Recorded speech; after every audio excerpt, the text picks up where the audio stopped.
All right, ladies and gentlemen, I am so excited to tell you that we have moved on to a new unit. We are now into investigating characterization. In your notebooks, it will be session 17, but you need to label it session IC1, investigating characterization 1. So it will look like session 17 in your notebook, but you're going to put next to that IC1. And this is the 13th of October. And here's what we're looking at for the day. This 13th of October, and I can investigate characters' perspectives, the way they see things. I can investigate characters' perspectives. So I want to ask you a few questions here. And I just think about them. You can jot some notes down if you'd like. But what was your favorite story as a child? What did you like to read or have read to you? Um, I know for my children, they had their favorite stories and they were all a little bit strange. They actually enjoyed Roald Dahl's revolting rhymes, which are a little bit twisted, which says a lot about why my children are the way they are today. Who are some of your favorite authors? Do you have a series that you particularly like, or do you have some certain favorite writer who writes really in a style that you can relate to? And what are some of your favorite books? I know a lot of you say you don't like to read, but for those of you who do, I bet you have some favorites. And we're going to read a story today. So please remember that what's due this week is the Frederick Douglass piece and your iReady Standards Mastery. And that's the business part of this. So let's move on a little bit. There are a lot of amazing books out there. And if you are not reading them, you are really, really selling yourself short. I would say that if I were an eighth grade student in this time and place, I would never leave my room because I would be in there reading voraciously all the time. There's such a variety of types of books, themes in books, messages in books, situations. There's something for everyone out there. You just have to dig and you have to find it. It's really something that most of us don't think about, but reading is a part of all of our lives. So, in this unit of study, you're going to have a chance to become experts in the work of some great contemporary authors. We're going to be looking at Matt de la Pena, Jacqueline Woodson, Kwame Alexander, Jason Alexander, and Walter Dean Myers. We're going to look at some of their short stories, and then we're going to look at some of their novels, and you're going to actually select a novel to read with a group. And you're going to have the opportunity to really delve deep into that book and examine it. So, to understand a character's perspective, you have to pay attention to details. Remember when I talked about details in the last unit?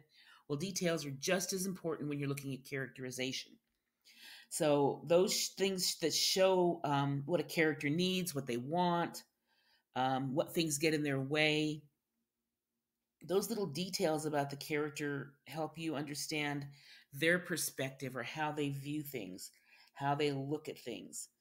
So, we're going to read a story today, actually for a long time, called How to Transform an Everyday Ordinary Hoop Court into a Place of Higher Learning and You at the Platform by Matt de la Pena. Um, this is an interesting short story because it's sort of broken up into chapters, and short stories do not usually come in chapter form.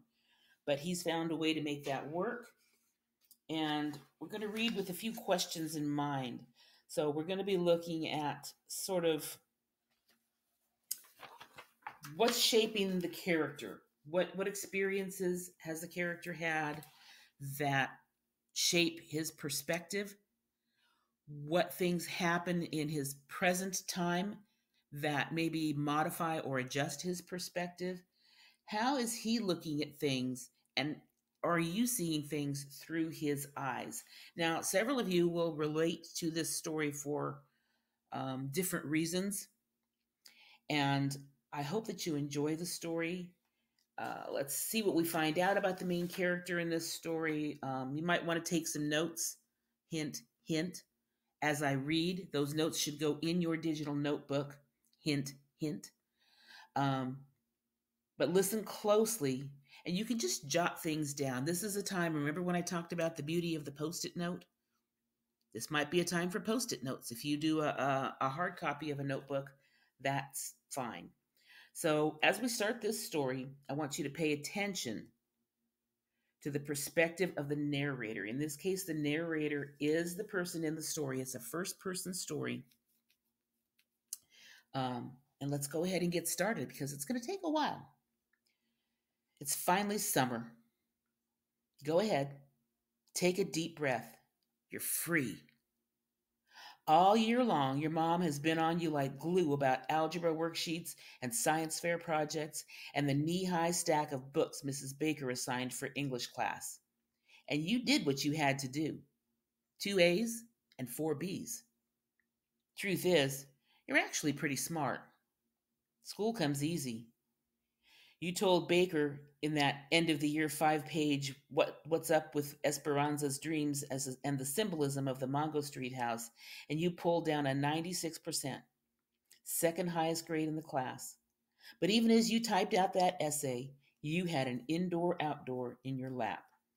Between sentences, you daydreamed finger rolls over outstretched hands. See, here's what all the hardcore homework pushers don't get. For people like you, ball is more important than just ball.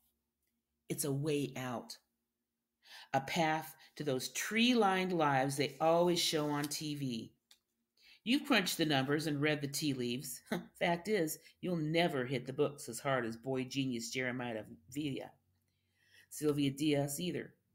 Even your boy Francisco from down the hall. There are folks in this world who live to mark up a fat world history textbook with an arsenal of colored highlights. You're not one of them. You spend too much time on back alley ball handling drills to compete. Nah, the game of basketball is your best chance. So I want you to stop for a moment and think about what we've learned about the narrator already. I want you to jot down a few things that you know about this narrator right now. I'll give you just a moment.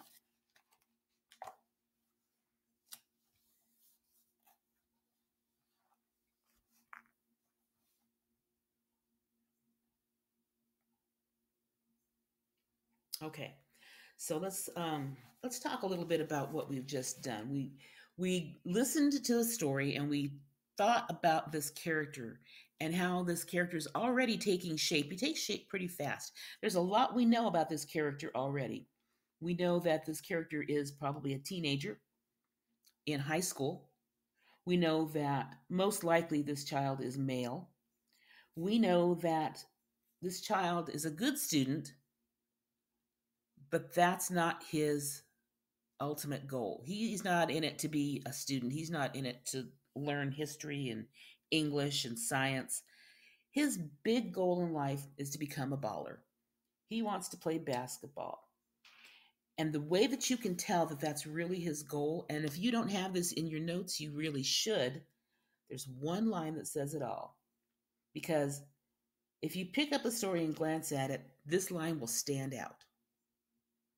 It's a way out. Now, how many of us haven't thought that? Looking for that one thing that will get us out of the life we're in right now and into the life we want to live. So, as you're doing this, you're starting to question why the character is the way he is. I know that because I am. And it'll come to light as you read through the story. Why does he want to get out of his neighborhood? What's wrong with his neighborhood? What happened to make him want to get out of there? What's so bad about his neighborhood? And I will tell you, even in the best of neighborhoods, children want to get out. We're never satisfied with what we have. And that's one of the things that drives people to success. If you're happy and content where you are, that's fine. But if you're really ambitious, you're going to want to get out. Go out, see the world, experience things. Where you live will always be there. You can always go back.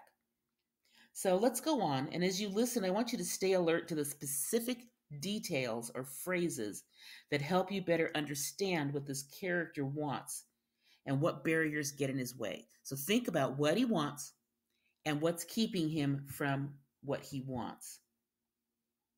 So this next chapter is called The Fate of Your Hoop Development.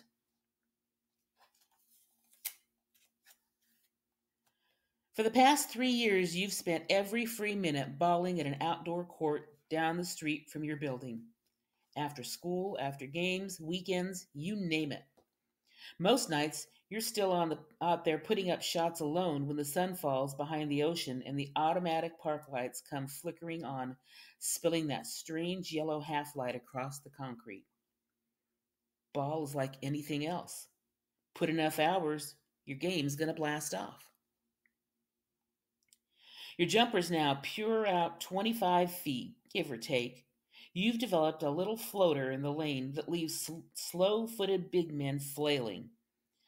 But it's your handle that sets you apart, your quicks, the way you can get in the paint and at will and finish with either hand. The past season, you scored more points than any other eighth grader in the county. You were second in assists. So what? It ain't good enough, and you know it. Not if you want to be even more dominant next year in high school. So he has some goals, right? And he's setting achievable goals. Think about what he said. He gave a list of his achievements, and then he said it's not good enough. You have to be better. You always have to be better. That's his goal, to be better. That's why your ears perk up when you overhear a couple of newcomers talking about Muni Gym in Balboa Park. When you overhear the dude with love handles sitting on the stairs say to his boy, "It's the best run in the entire city, B. I put that on everything." "You ranked him out?" the other guy asks. "Nah, I used to ball there all the time before I tweaked my back. If you can hang with them boys at Muni, shoot, you could hang with just about anybody." Shelf the extra jumpers that night. Proceed instead to the local library and look up Muni Gym online. Type the address into Google Earth and you'll discover it's right next to the Air and Space Museum. Your moms took you there and your sis back in the day. And the Air and Space Museum, if your calculations are correct, isn't but 5 miles from your pop's job at the factory. So I want you to be alert to little subtle details that give you insight into this character. Think about that. Okay, he's playing basketball and he hears these people. And basketball is life to him. But he hears about this Muni Gym and he cuts his training short to go to the library. And he looks up where this Muni Gym is. So he's doing his research. That's the good student part in him. Wander into your cramped living room after dinner that night. Work up the guts to describe for your old man the importance of competing against the best. You've outgrown your local run. It's time to put a foot in the deep end. So what if he doesn't even know the rules of the game? If all he does is sit there silently inside the TV, working a toothpick in his teeth. So what do you think, Pop? About what? Would it be cool if I went with you to work every morning so I could play some ball down here? He looked at you suspiciously and then turned back to his cop show and his toothpick. You'll take this as a no and assume the fate of the most important summer of your hoop development now rests in the hands of the county bus system. So what more have we learned about this character's perspective? He's talked to his dad. He's got a plan. He'll ride into work with him, and then he'll walk to the gym every day. And he'll spend all day there. And then he'll walk back and meet his dad after work and go home.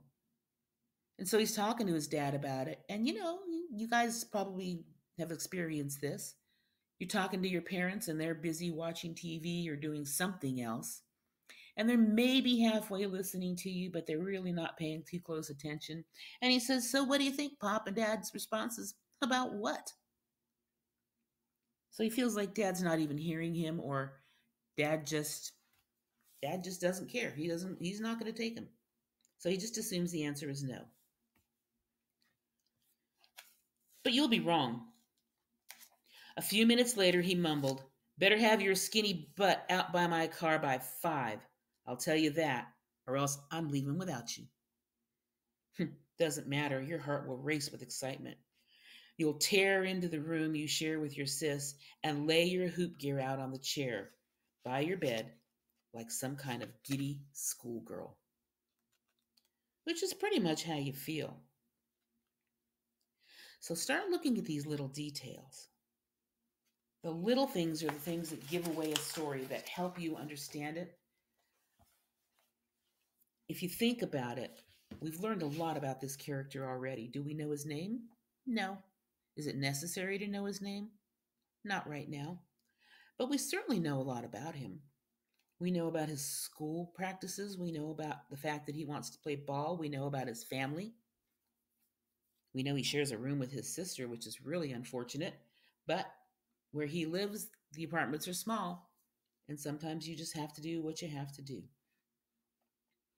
So if you think about some of these things, the part about sharing a room with his sister, some of you might do that. You might share a room with a sibling who is not the same gender as you. It's not a great thing to do. It's not comfortable, but sometimes it is necessary. So it might be an experience that you can relate to. Some of you might think, "Oh, there's no way. I wouldn't share a room with my sister." And some of you might think, "There's no way I wouldn't share a room with anybody." And if you're one of those people, well, on some level, you're pretty lucky to have your own room. And on another level, you might be a little selfish. But this family is packed together in one house, which could be one of the reasons why he wants to get out. Remember, he said basketball is a way out? Maybe this is one of the reasons why. Think about it. So let's read on. And I want you to think about the next section. There's some intense drama and some very subtle details that might give you insight into this character's life, how he sees the world. So see if you pick up any details that give you new insights into this boy. There's only one today. Know that when your alarm starts blaring at 4:30 the next morning, you're going to have no idea where you are or what's happening. It'll still be dark outside. Your sis will be snoring. When reality finally settles in, the lazy part of your brain will try to sweet talk you back to sleep. Maybe we could, you know, skip the Muni today. Reach into your own skull and smack this part of your brain upside the head. If you let it, this part of your brain will hold you back from every dream you will ever have. Trust me. Crawl out of bed, reminding yourself that your old man gets up like this every single day for work, rain or shine, in sickness and in health. Your uncles, too. Respect them for this. Strive to be like them. So he recognizes the dedication of his uncles and his father for getting up this early every day just to go to work to support their families. He appreciates that. He says, strive to be like that. Have that good work ethic. During the entire 30-minute drive south, your old man will say 2 sentences to you max. Don't take it personally. Answer his question about the gym location and how you heard about it. Buckle your seatbelt when he gives you one of his patented dirty looks. Before you even hit the freeway on-ramp, you'll be done talking, but that's okay. Shift your focus to the other details of the drive.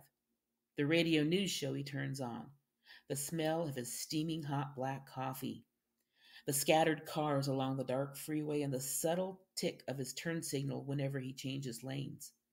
By the end of summer, these seemingly insignificant details will be ingrained in your brain. When he parks along the street near his factory, it'll still be a full 3 hours before Muni Gym opens. Better have your skinny butt back here by 3:45, he'll say, snatching his lunch pail out of the back seat. It's a long walk home, I'll tell you that. After he disappears around the bend, turn your attention to the ancient Volkswagen Bug. You'll wonder how the heck you're supposed to sleep inside such a tiny car. But after a little trial and error, you'll find a way. It will involve folding your 6'1" frame into kind of a human pretzel. Half of you will be in the back seat, while the other half is curled up in the front seat passenger side. Your bag strategically lodged into the center console to keep the handbrake from digging into your ribs. By day 3, this next level yoga position will feel perfectly natural. But let's get something straight from the jump. This Muni Gym summer isn't going to be some kind of continuous loop of one shining moment. There'll be low points too, on and off the court. Trust me. A few weeks ago, in a meaty-faced cop, a few weeks in, a meaty-faced cop will knock on the windshield with the butt of his nightstick. He'll look at you through aviator sunglasses, his right hand resting on a holstered handgun.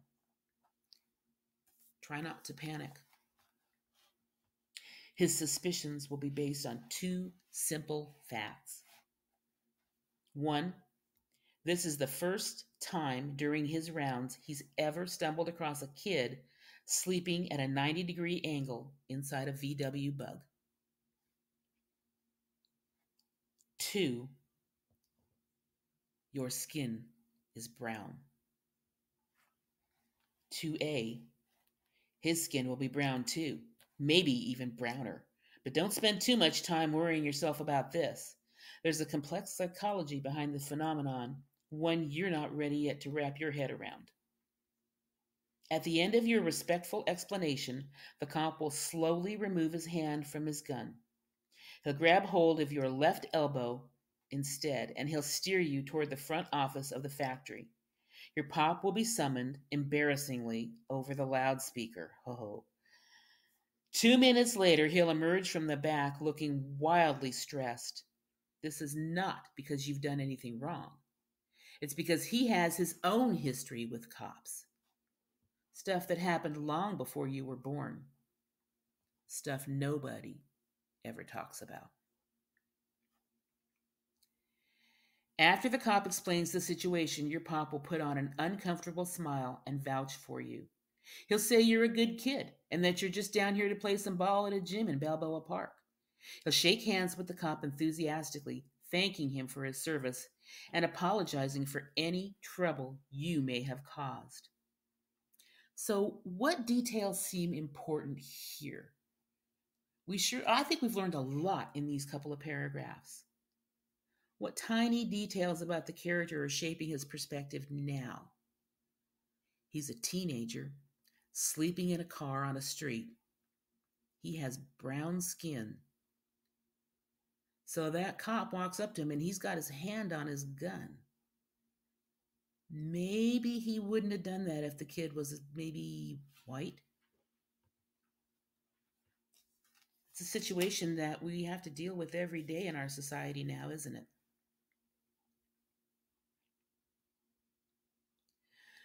Soon as the cop leaves, though, your pops will transform back into himself.